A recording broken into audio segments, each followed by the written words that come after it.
વેલ તો જે હું કહેતો હતો ને હનુમાન દાદાની મૂર્તિ છે તો એ આમાં છે. એમ પગથિયા મસ્ત છે. હનુમાન લઈને હનુમાન દાદાની સેના બેઠી છે મસ્ત લી વાલના સેના જો રહી બે બાજુ મારતા નહીં અમને. છે પ્રસ્તુત છે હનુમાન દાદા. ભવનાથ મારા ઉપર બેઠો છે. ઓહો હો હો હો જય ભવનાથ. તો ખરી બધાની ઉપર મારો ભયો નાથ બેઠો છે. જો બાકી અહીંયા કંઈક આવો વ્યૂ છે.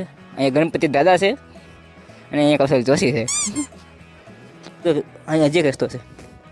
હેલો જાવી હું છે નીચે નથી નવું દેખાય છે સિરિયસલી. ટીંગ ટીંગ ટીંગ ટીંગ હે બસ મને આવા દે કરી. હું પટલી શેરીમાં કરી ગયો છું કૌશલ્યા. હું મારી છું એની મમ્મીને માથામાં લાગી ગયું કઈ ગયો. હું અહીંથી બહાર આવ્યો વિચારો. હેલા જય શ્રી રામ. હવે બે કોર